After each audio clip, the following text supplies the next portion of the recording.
Hello viewers, আসসালামু আলাইকুম। Welcome back to Mahira's mamma YouTube channel এবং ফেসবুক পেজ থেকে। রসমালাই দেখে নিশ্চয়ই সবার জিভে জল চলে আসছে।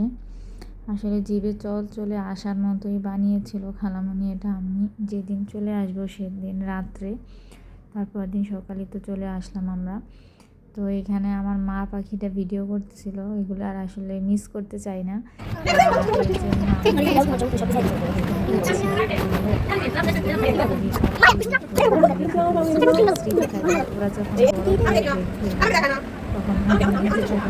লাগবে এখানে মানে মাহিরার পিপির সাথে তারা দুজন টিকটক বানাচ্ছিল। তো ভাইয়া সেদিন সকালবেলা নাস্তা করিয়ে দিচ্ছিল ওদেরকে।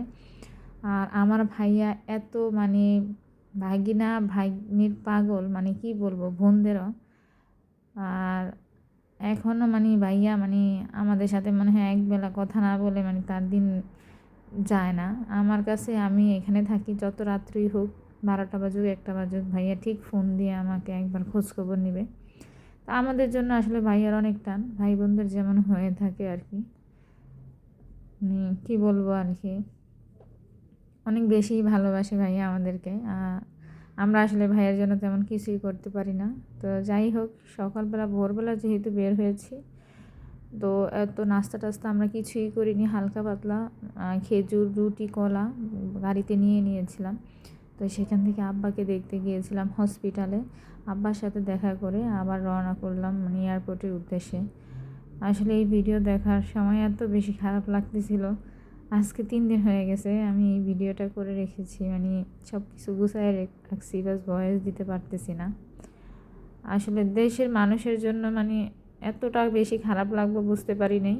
আসার সময় ভালোই লাগতেছিল, একটু তো মন খারাপ ছিল, আব্বা অসুস্থ ছিল, আম্মা অসুস্থ ছিল, খুব বেশি খারাপ লাগছিল। বাট তারপরে এয়ারপোর্টে ভাইয়া ছিল, ইমিগ্রেশন পর্যন্ত আমার ভাইয়া আমাদের সাথে ছিল, এর জন্য অতটা বেশি খারাপ লাগেনি। বাট ভাইয়া যখন চলে গেছে তখন বেশি খারাপ লাগছিল। আর মানে ভাইয়া চলে যাওয়ার পরে বুঝতে পারছি যে হ্যাঁ, একা আসলে তত আমরা কান্নাকাটি করি নাই, আগেই সবাইকে বলে দিছি, কারণ মাহিরা অনেক ইমোশনাল আমার মেয়ে।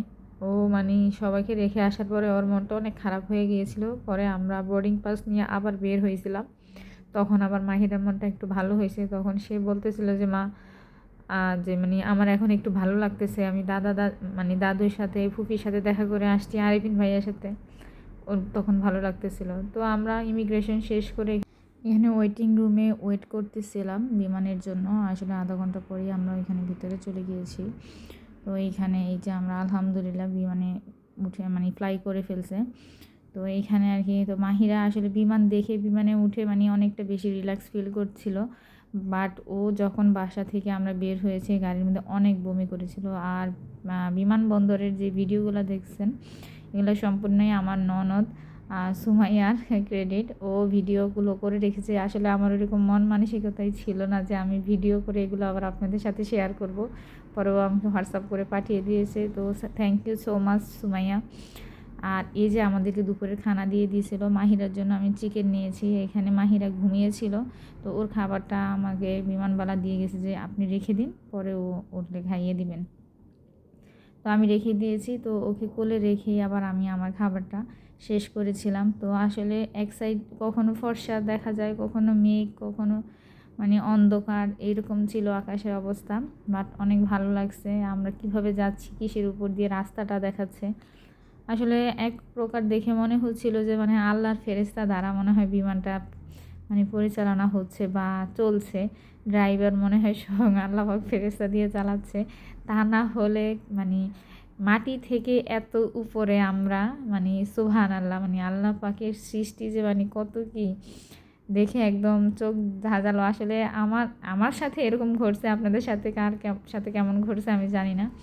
তো মাহিরা ফাইনালি ঘুম থেকে উঠে গিয়েছে। তো এই পুতুলটা, এই টেডিটা আমার বোন কিনে দিয়েছিল, আর এটা নিয়ে সে সারাক্ষণ ছিল। এখনও কিন্তু বাসাতে এটা নিয়েই খেলে। এটা কিনে দেওয়ার জন্য মানে ওর অনেকটা মন বসছে, অতটা খারাপ লাগেনি। যাই হোক, এরকম করতে করতে আমাদের মানে সময় কাছাকাছি চলে আসে। আমরা ফ্লাই করব, এর 2 ঘন্টা আগে আবার আমাদেরকে বিকালে স্ন্যাক দিয়েছিল, চিকেন ফ্রাই, তারপরে পাকোড়া, পটেটো, আপনার দই, কোল্ড ড্রিঙ্কস, হ্যাঁ, এগুলো দিয়েছিল। তো মাহিরা এটা নিচ্ছিল, ক্রিম দিয়েছিল, বাটার দিয়েছিল। তো এগুলাই আমরা খেয়ে টেয়েছিলাম। আসলে পুরোটা ফিনিশও করতে পারিনি মাহিরা আমি।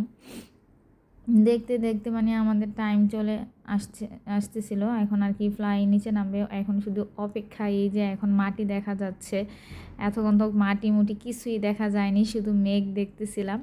তো এই যে মাটি দেখা যাচ্ছে, ফাইনালি আমরা নিচে নামবো, এরকম একটা অনুভূতি। খুব ভালো কাটছিল আমাদের বিমানে, বাট সবাইকে খুব মিস করি। আর এখন তো হাড়ে হাড়ে টের পাচ্ছি আসলে দেশের মানুষ নিজের বাবা মা ভাই বোন রেখে এসে মানে কীভাবে একা লাইফ লিড করাটা মানে অনেক বেশি মানে কষ্ট। তারপরে একটু মেয়ের ভালোর জন্য, একটু ফ্যামিলিকে ভালো রাখার জন্য আসলে সবাই বিদেশ করে। আর আমার হাজব্যান্ড যেহেতু এত বছর একা একা ছিল, সুতরাং সে চাচ্ছিল না আমরা আর ওইখানে থাকি, ওনার সাথেই থাকার বেশি ইচ্ছে ছিল। তো এই জন্যই আসা। আর আমারও ইচ্ছে ছিল যে মেয়েকে একটু ভালোভাবে সেটেলমেন্ট করার জন্য আসা।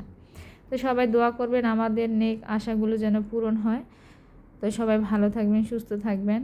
আপনাদের এর পরের ভিডিও আপনাদের সাথে শেয়ার করব কিভাবে আমরা এখানে কি করতেছি। আসলে আসার পরে অনেকটা সংকটেই ছিলাম, বাট এখন আলহামদুলিল্লাহ অনেকটা ভালো আছি। তো এই যে ফাইনালি আমাদের বিমান ল্যান্ড করে ফেলছে। তো এরপরে আসলে যেহেতু আমি একা মানুষ ছিলাম, আমার নিজের সব একা একা ক্যারি করতে হয়েছিল, তো আমি ওরকমভাবে আর ভিডিও করিনি। আমি আসলে আমার যে ব্যাগেজ ছিল ওগুলো নিয়ে ব্যস্ত ছিলাম, আবার মাহিরাও ছিল, এগুলো নিয়ে একা একা বের হব, ওই মানে টেনশনই কাজ করতেছিল মাথায়, আর ভিডিওর টেনশন কাজ করেনি। আল্লাহ হাফিজ, আজকে এই পর্যন্তই।